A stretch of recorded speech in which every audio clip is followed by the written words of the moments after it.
नमस्कार दोस्तों, आज एक नया बोर्ड फिर से आया है। आरआरबी भोपाल 1995 और पेज 29 होगा। और जैसे हम लोग 28 डिस्कस कर लिए, पूरा वो 29 में ही होगा। और नया स्पीडी में देखिएगा पेज नंबर 29 में। आइए, कुछ प्रश्न दिया हुआ है, इसको हम लोग सोल्व करते हैं। आप लोग अच्छा से देखते रहिए। जो भी पूछना है कमेंट कीजिए, लाइक कमेंट कीजिए, उसको हम बतावेंगे। टेक्निकल टीम आपको उत्तर देगी। दिया हुआ है कि ध्वनि निर्वात में नहीं गुजरता है, मतलब कि देखिए, ध्वनि को पास होने के लिए माध्यम बहुत जरूरत है। अगर हवा नहीं रहेगी तो ध्वनि सुनाई नहीं देगी। जैसे चंद्रमा पर आप जानते हो, वहां पर हवा नहीं है तो एक दूसरे से वार्तालाप करता है तो कोई पता नहीं चलेगा। जैसे अगर मान लीजिए चंद्रमा पर जाकर औरत लोग बड़ी लड़ती है, जैसे चंद्रमा पर जाकर लड़े गाली गलौज दे तो पता नहीं चलेगा कौन कितना काम कर रहा है। तो हम लोग थोड़ा सा ध्वनि आया है तो ध्वनि के बारे में समझेंगे। ऐसे पहले भी इसके बारे में पढ़े थे। देखिए, एक तरह का ये अनुदर्ज तरंग है। अनुदर्ज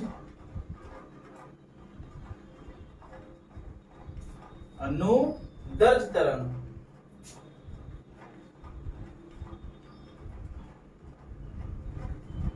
अच्छा, ध्वनि में बताए थे 3 प्रकार का होता था। एक अपश्रव था, श्रव था, परश्रव था। इसका रेंज पढ़ चुके थे कि 20 से कम रहेगा तब श्रव, 20 से 20,000 तक रहेगा तो श्रव, और 20,000 से ऊपर रहेगा तो परश्रव होगा।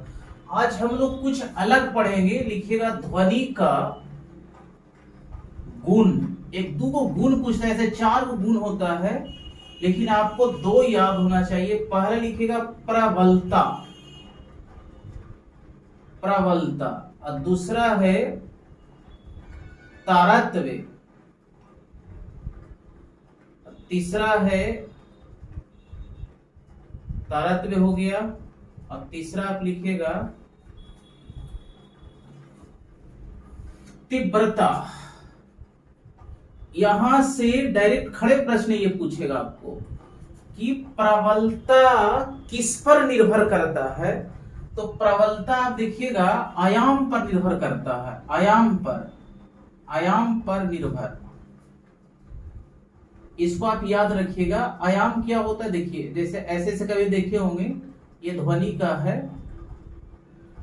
जैसे मान लीजिए कि ऐसा एक लाइन खींचा हुआ है, कभी आप ऐसे से देखे होंगे, ऐसे पढ़े होंगे, तो ये वाला डिस्टेंस जो है से आयाम कहलाता है। आयाम जितना ज्यादा रहेगा ध्वनि उतना ही प्रबल होगी।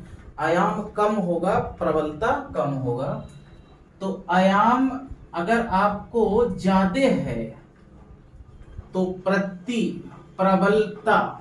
प्रबलता भी क्या होगा, ज्यादा होगा। अगर आयाम ऊपर चिन्ह दे रहे तो समझिए कम है, अधिक है।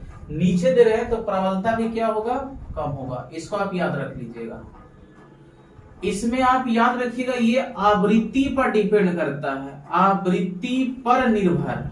ये डायरेक्ट खड़े प्रश्न पूछता है, आवृत्ति पर निर्भर करता है। मतलब आवृत्ति जितना ज्यादा होगी तारतम्य उतना ही होगा, बोली सुनाई देने में। और तारतम्य अगर आवृत्ति कम होगी तो तारतम्य भी क्या होगा, कम होगा। तीव्रता आयाम पर करता है, आयाम के समानुपाती होता है। अच्छा, इसको हम लोग जो तीव्रता को जो मापा जाता है से डेसिबल में मापा जाता है। डेसिबल तीव्रता को मापा जाता है, किसमें भाई, मापा जाता है डेसिबल में मापा जाता है। अब एक यहां से सवाल आता है कि कितना तक की ध्वनि हम लोग को सुनना चाहिए जो हमारे शरीर के लिए हानिकारक ना हो। तो आप जानते हैं WHO के बारे में पढ़े होंगे। WHO वर्ल्ड हेल्थ ऑर्गेनाइजेशन के अनुसार 45 डेसिमल की ध्वनि हम लोग के लिए अच्छा है। ये हमारे सुनने लायक है, सुनने लायक। अगर मान लीजिए आप ध्वनि सुनते हैं 70 डेसिमल से अधिक का सुनते हैं तो ये आपके लिए हानिकारक है, हानिकारक है। जैसे कभी कभी डीजे उजे वाला गाना उना सुन रहे हैं, देखते कितना आवाज करती है, तो ये सब आपको लिए क्या है, हानिकारक है। तो ये हो गया ध्वनि से। जो देखिए जो चीज हम लोग पढ़ नहीं उसको बार बार रिपीट करने में अच्छा नहीं लगता है, तो उसको हम फिर से बोल दिल करेंगे, उसे ये समझ लीजिए कि पढ़ाई हो चुकी है। अब दिया हुआ है कि ग्रामीण विकास संस्थान हैदराबाद में है, तो इसमें क्या ऑपरेशन किया जाए, कुछ नहीं, इससे बनेगा हाँ, हैदराबाद से एक सवाल बनेगा कि ये किस नदी के किनारे बसा हुआ है, तो ऐसे समझिए मुस्सी नदी किनारे है, मुस्सी नदी। इसको ट्रिक से याद कर लीजिए, मुस्सी मतलब मूस समझिए, तो मूस जो है से हदर जाता है तुरंत देख के इंसान को, तो मुस्सी नदी किनारे कौन है, हैदराबाद है। नेक्स्ट सवाल है कि भारत की जलवायु उष्ण कटिबंधीय है, इसको याद भी रखिए। भारत ऐसा है कि कटिबंधीय क्षेत्र में आता है, अगर विषुवतीय में आता तो यहाँ की जलवायु विषुवतीय जलवायु होता, हम लोग आते हैं उष्ण कटिबंधीय में, इसलिए यहाँ की जलवायु कैसा है, उष्ण कटिबंधीय। तो देखिए जलवायु भारत में दो तरह की होती है जलवायु, एक आप लोग नाम सुने होंगे दक्षिण पश्चिम मॉनसून,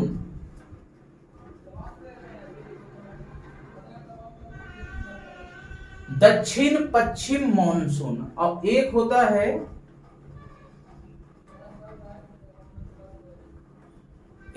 है लौटती हुई मानसून, लौटती हुई मानसून।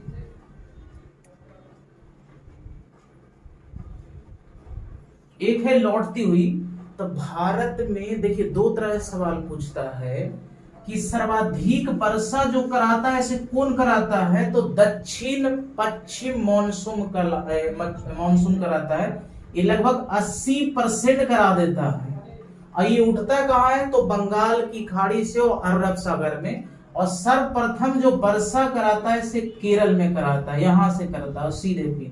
अब एक है लौटती हुई मानसून, इधर से जा रहे हो फिर लौटती है, तो लौटती हुई जो मानसून है से ठंडा के दिन में वर्षा कराती है, और ये कहां पर कराती है, तमिलनाडु में कराती है, तमिलनाडु में।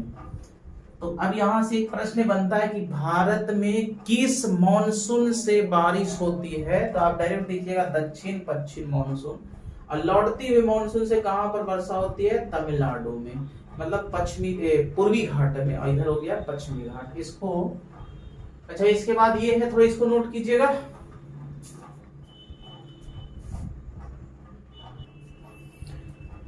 नेक्स्ट प्रश्न है कि अंतरिक्ष यात्री को आकाश काला दिखाई पड़ता है। सबसे पहले तो ये समझिए, तो काला दिखाई, इसको याद ही कर लीजिए कि अंतरिक्ष यात्री मतलब अंतरिक्ष में कोई जाता है तो पूरा जो आकाश है इसे काला दिखाई। पहले ये समझिए कि अंतरिक्ष है तो कहां पर है, इसको थोड़ा सा एक फिगर समझिए।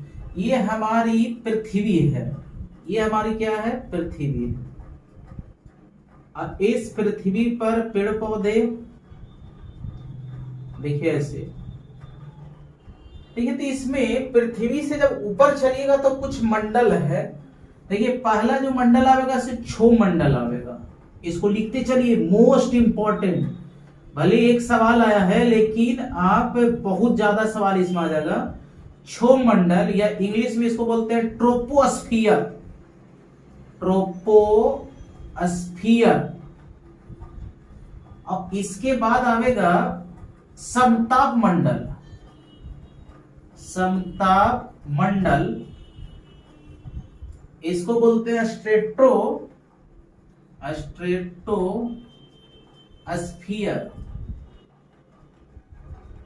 और इसके बाद होता है मध्य मंडल, मध्य मंडल, इसको बोलते हैं मेसोस्फियर।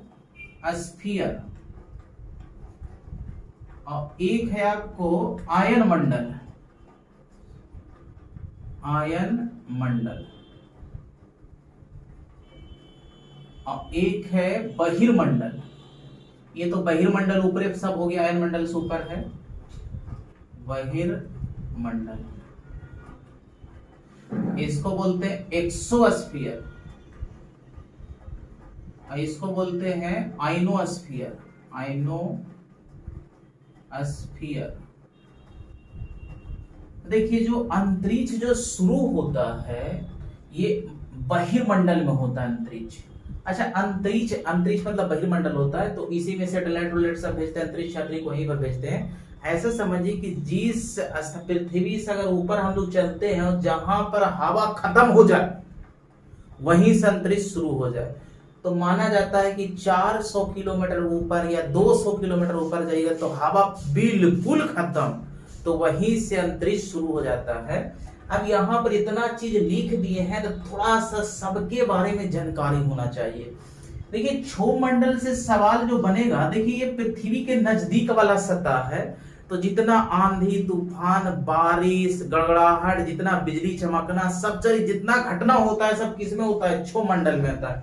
यहीं पर बादल बरसा है ना, बादल बरसना, बिजली चमकना, आंधी तूफान आना, बादल बनना, आंधी तूफान आना, इसको लिख लीजिए आंधी तूफान बिजली, ये सब जितना चमकता उमकता है सब किस में अति होता है? इसी में होता है।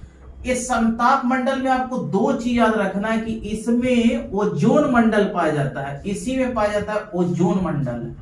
ओजोन मंडल, देखिए ओजोन के बारे में पढ़ाए थे, अगर आप लोग को पता है तो जरा बताइए, तो ओजोन दिवस कब मनाया जाता है? और इसी में एरोप्लेन चलती है, हवाई जहाज, बड़ा ये शांत है इसलिए चलती है। मध्यमंडल में ना भी कुछ याद रहेगा तो कोई दिक्कत नहीं, कोई दिक्कत नहीं, कोई दिक्कत नहीं, आपको इसमें याद होना चाहिए। आयन मंडल में जो भी रेडियो तरंग जो परिवर्तित होते हैं, जो हम लोग टीवी सिग्नल उन लोग देते हैं, तो इसी बैठे रहते हैं रेडियो तरंग। रेडियो तरंग मतलब संचार के लिए मंडल है, संचार के लिए मंडल है। तो जितना भी आप कम्युनिकेशन करते हैं इसी मंडल से सब टकरा के आता है और फिर से सुनाई देता है बात। अब बहिर्मंडल में तो अंतरिक्ष शुरू हो गया इसी में, और कृत्रिम सैटेलाइट सब कहां पर होते हैं? यहीं पर होते हैं। तो कम से कम इतना, कभी कभी तो डायरेक्ट पूछ लेता है कि पृथ्वी के निकट कौन मंडल है, ट्रोपोस्फियर, स्ट्रेटोस्फियर, मेसोस्फियर, आइनोस्फियर, तो आपको इसको उत्तर देना है, नोट कीजिए। देखिए नेक्स्ट सवाल है कि बल्ब का तंतु टंगस्टन का बना होता है। अच्छा, हीटर वाला क्या चीज का बना होता है? तो नाइक्रोम का।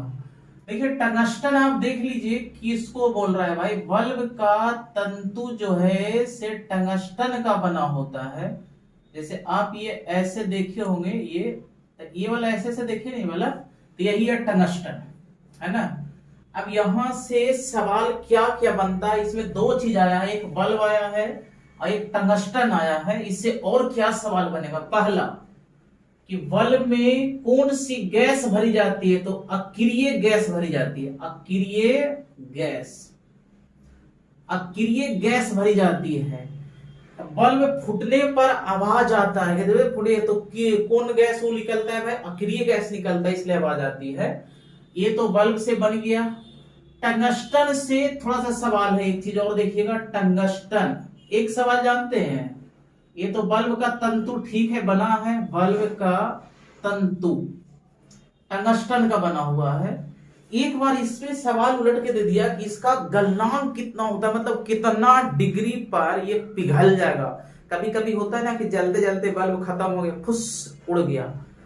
तो जब इसका टेम्परेचर लगभग 3200 से 3500 डिग्री सेल्सियस हो जाता है, इसको हम लोग गलनांक कहते हैं। गलनांक मतलब इसका गलनांक जो होता है बहुत ज्यादा होता है, 3235, मतलब ज्यादा देर तक जल रहा है बड़े दिन से, तो बल्ब क्या हो जाती है? जल जाती है। तो इसमें आप इतना कम से कम याद रखिएगा। नेक्स्ट है कि कपास के लिए आदर्श मिट्टी काली मिट्टी है। तो कपास से कुछ सवाल हमें निकल नहीं रहा है, अगर निकाल ले तो अगर देखिएगा तो कपास में, रेशा में, पटसन, ये सब सेलुलोज का बना होता है।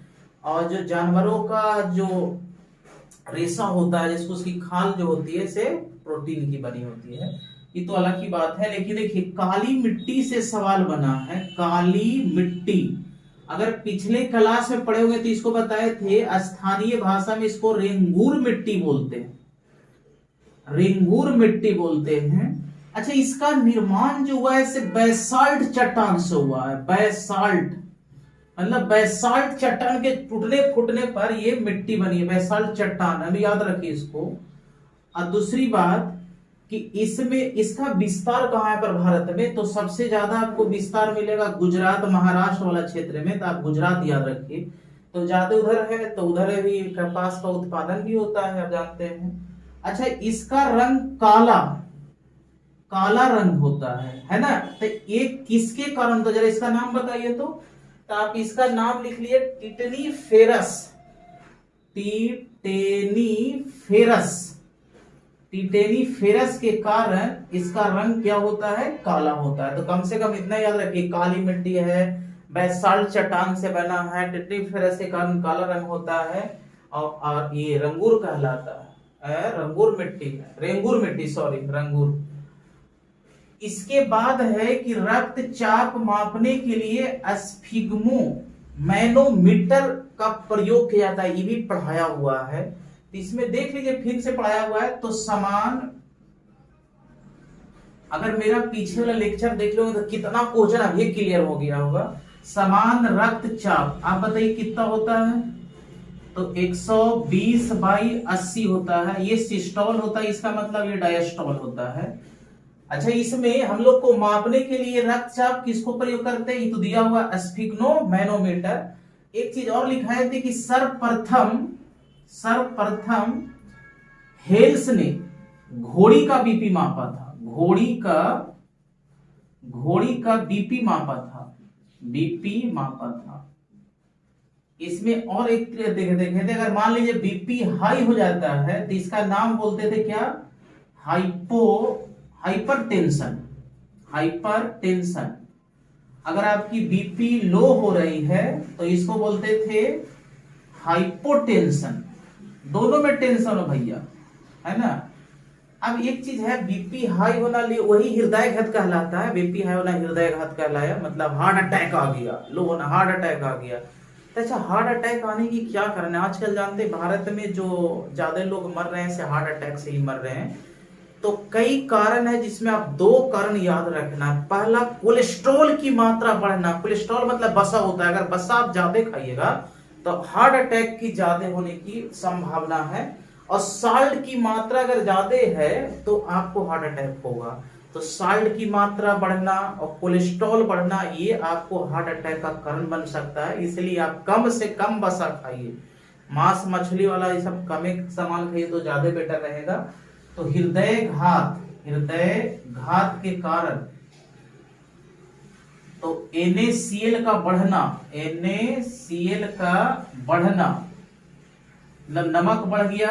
और कोलेस्ट्रॉल बढ़ गया, कोलेस्ट्रॉल, तो आपको चांस है कि हृदय घात आवेगा। हम लोग जैसे देहात वाला आदमी है, खाते तो खूब कमाते भी हैं पकड़ उड़च के, तो हम लोग के हार्ट अटैक आने की संभावना ना, हम लोग टाइट होकर चलते हैं, कुछ ना होगा। नेक्स्ट है कि खून की कमी निम्न हीमोग्लोबिन को दर्शाता है। जैसे आप खून जांच करवाने जाते हैं तो अगर कमी है तो आपको लो हीमोग्लोबिन है, अच्छा है तो ठीक है, नॉर्मल होना चाहिए। कम से कम पुरुषों में 16 होना चाहिए, 15-16, और महिलाओं में 14 होना चाहिए, है ना। तो हीमोग्लोबिन, अब 2 चीज आया यहाँ पर, एक खून आया है तो खून के बारे में पढ़िए, खून थोड़ा सा, या रक्त। तो एक पहला सवाल देता है कि तरल संयोजी उत्तक है, तरल संयोजी उत्तक है। खून क्या है भाई, तरल संयोजी उत्तक है। अच्छा, इसका निर्माण कहां पर होता है, निर्माण आपको होगा अस्थि मज्जा में, है ना।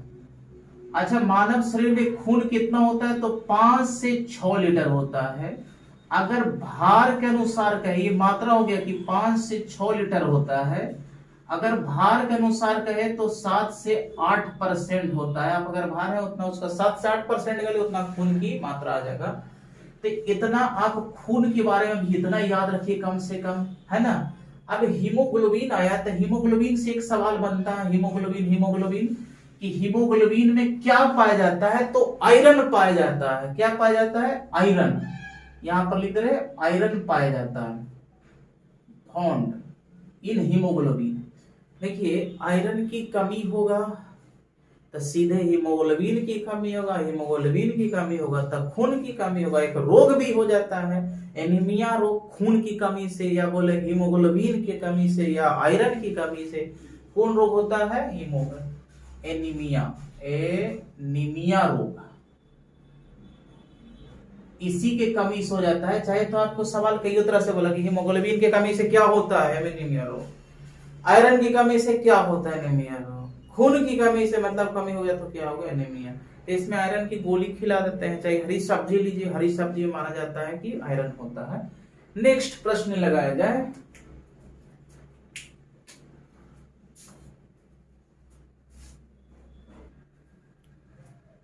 देखिए नेक्स्ट सवाल लगाया गया है कि ब्रिटिश सावरकर 1857 की क्रांति को स्वतंत्रता की प्रथम भारतीय संग्राम कहा।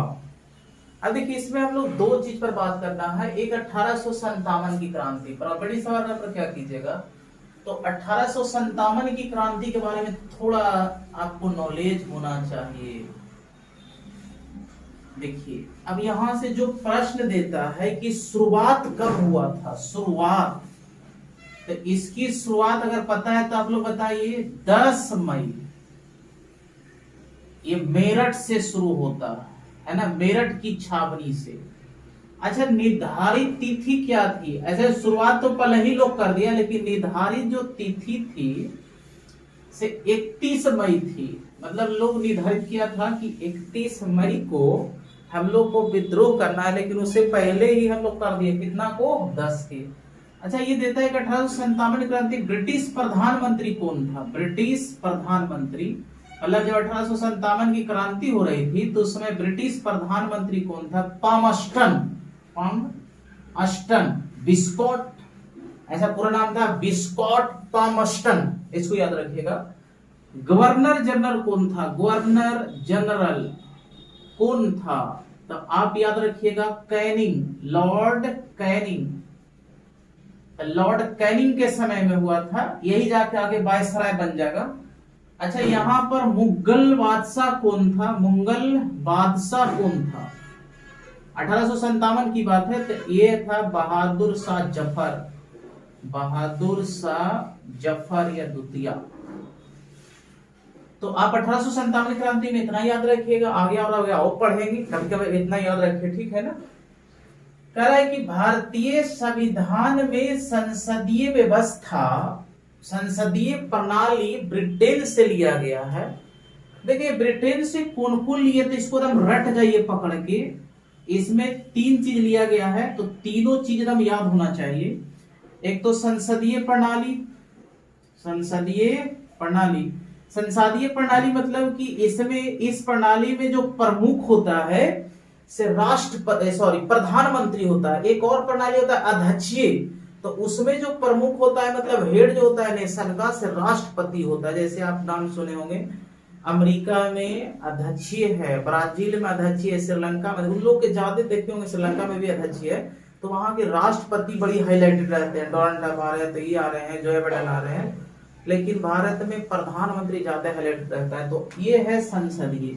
एकल नागरिकता, हम लोग जानते हैं कि भारत में एकल नागरिकता का प्रावधान है। जैसे आप आधार कार्ड में देखे होंगे तो गवर्नमेंट ऑफ इंडिया लिखा रहता है। अगर government of India with Bihar government भी लिखा रहता तो समझिए कि दोहरी नागरिकता थी।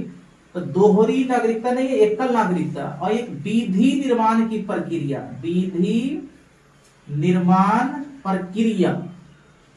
तो ये 3 चीज कहां से ली गई है? ब्रिटेन से। अच्छा एक है विधि द्वारा, विधि द्वारा स्थापित प्रक्रिया। तब विधि द्वारा स्थापित प्रक्रिया कहेगा तो ये जापान मारेंगे। देखिए थोड़ा सा अंतर के चलते भूल हो सकता है। विधि निर्माण की प्रक्रिया मतलब कानून कैसे बन रहा है, तो वो ब्रिटेन से लिया गया है। विधि द्वारा स्थापित प्रक्रिया के कानून बनेगा तो साइन होगा मतलब लोकसभा से पास होगा, राज्यसभा से पास होगा, फिर राष्ट्रपति साइन करेंगे, फिर सुप्रीम कोर्ट इसको जांच करेगा, तो विधि द्वारा स्थापित प्रक्रिया होगा। ये जापान से लिया गया है। नेक्स्ट सवाल है ये, चीन की लाल क्रांति माओ तुंग के नेतृत्व में हुआ था। तो देखिए चीन में, तो कल हम लोग आप लोग पढ़े होंगे तो बताए थे कि कितना में हुआ था, तो 1949 में। कम से कम इतना तो याद रखिए, पड़ोसी है। 1949 में लाल क्रांति हुआ था। चीन के बारे में और चीज पढ़े थे, कपास में, कोयला में, रेशम में ये सब ज्यादा, कपास में नहीं तो ये रेशम में सबसे ज्यादा उत्पादन करता है, और कोयला में भी प्रथम है। रेशम मार्ग का बड़ी फेमस है। और चीन में और हम लोग देखे थे कि कल ही पढ़े थे कि पंचशील समझौता 54 में हुआ था। भारत और चीन के साथ युद्ध 62 में हुआ, इसको भी याद रखिएगा। तो 1949 है ना। अब इसके बाद है, अच्छा नीचे भी बचा हुआ है कि पूना पैक्ट निम्न जातियों से संबंधित था।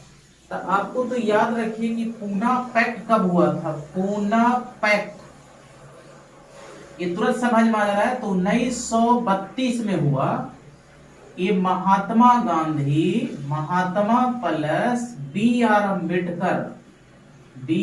अम्बेडकर, अगर ना दिखाई दे रहा होगा तो लिख लीजिए कि महात्मा गांधी और बी आर अम्बेडकर के बीच पूना पैक्ट हुआ। ये पूना में हुआ था, यरवदा जेल था वहीं पर हुआ था। ये पूना में, स्थान कहां था भाई, स्थान पूना, पूना के यरवदा जेल में, पूना के यरवदा जेल में। इसमें क्या हुआ था देखिए, आ रहे हैं,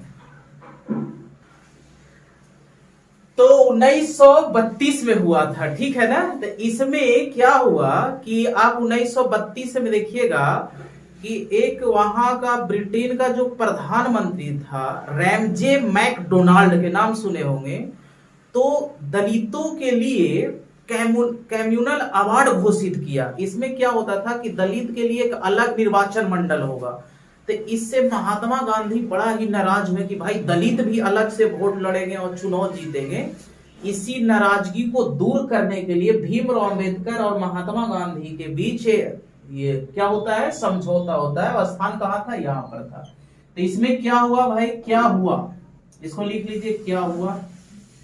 तो इसमें कम्युनल अवार्ड, या इसको बोलते हैं हिंदी में सांप्रदायिक पंचांड इसको बोलते हैं, ये नष्ट हुआ, वो नष्ट किए।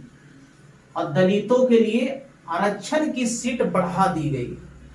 अब इसके बाद है कि केंद्रीय मंत्रिमंडल का आकार पीएम निर्धारित करता है कि कितना मंत्रिमंडल में कितना होंगे। इस सब पूरा निर्धारण कौन करता है, पीएम करता है।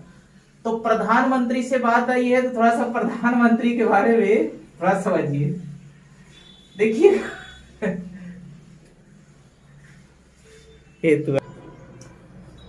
देखिए प्रधानमंत्री से संबंधित बात हम लोग देख रहे थे। तो प्रधानमंत्री की बात आवे तो आर्टिकल 75 जो है से प्रधानमंत्री से संबंधित है। देखिए पहले हम लोग पढ़े थे 52, 63। 52 कहेगा तो राष्ट्रपति, 63 कहेगा तो उपराष्ट्रपति, और प्रधानमंत्री कितना है, 75 में है।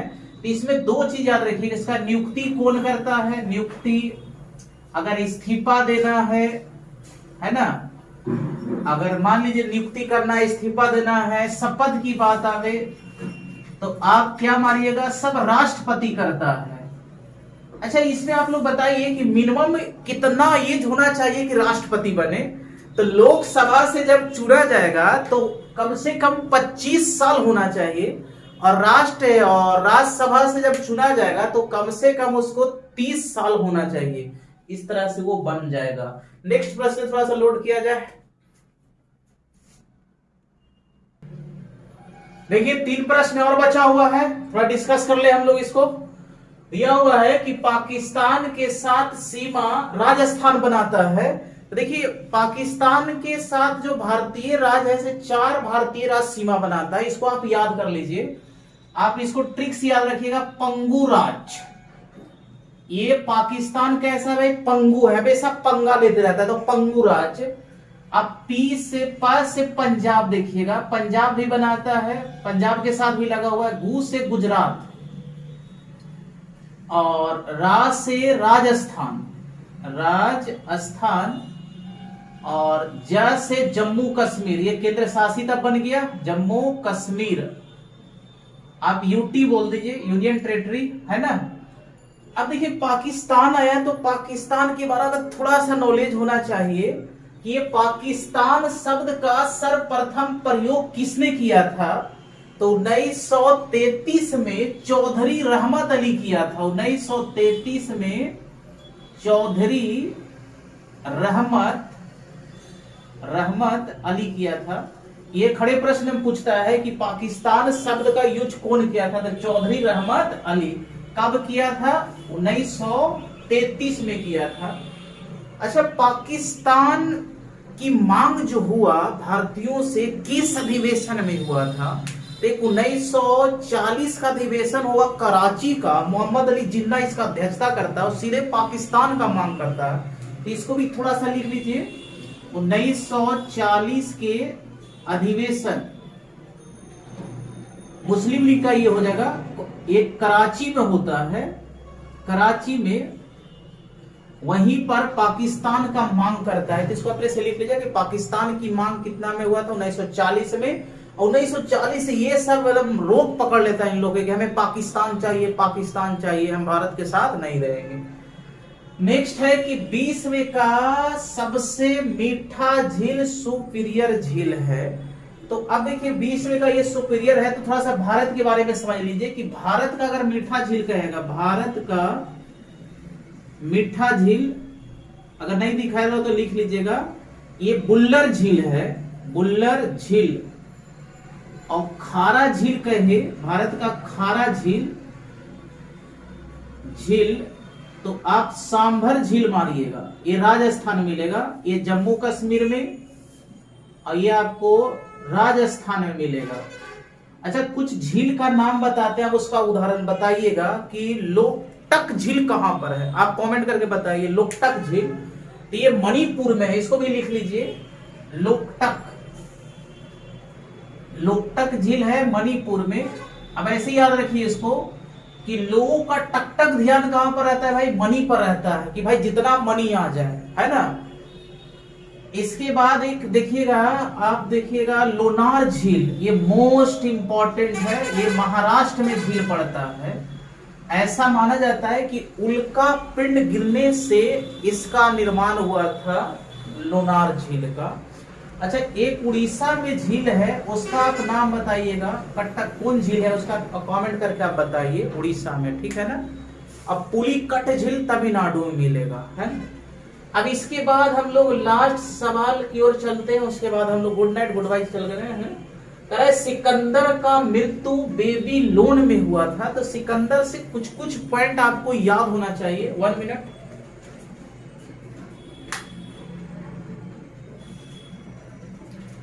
देखिए, सिकंदर भारत पर आक्रमण कब किया था, इसको थोड़ा थोड़ा याद होना चाहिए। सिकंदर, अच्छा पहले ये समझिए सिकंदर कहां का शासक था? शासक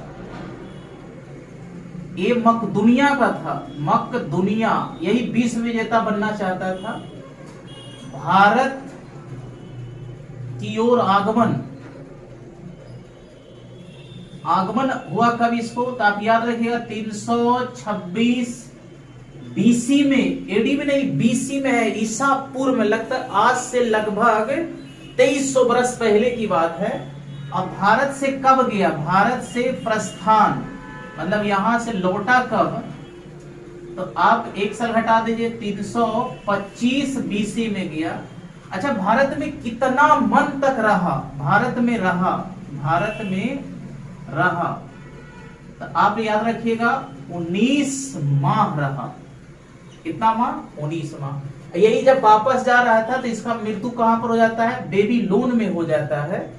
इसमें और सवाल याद रखिएगा कि जब भारत पर आक्रमण किया था तो यहां पर कौन वंश था?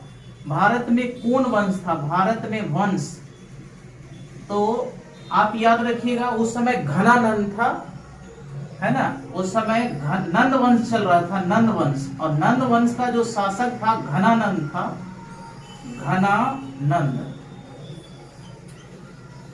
अच्छा एक चीज बताइएगा इसमें आप लोग कि सिकंदर जो मरा से बेबीलोन में मरा था, तो ये बेबीलोन वर्तमान समय में कहां पर, इसको आप कमेंट करके बताएं।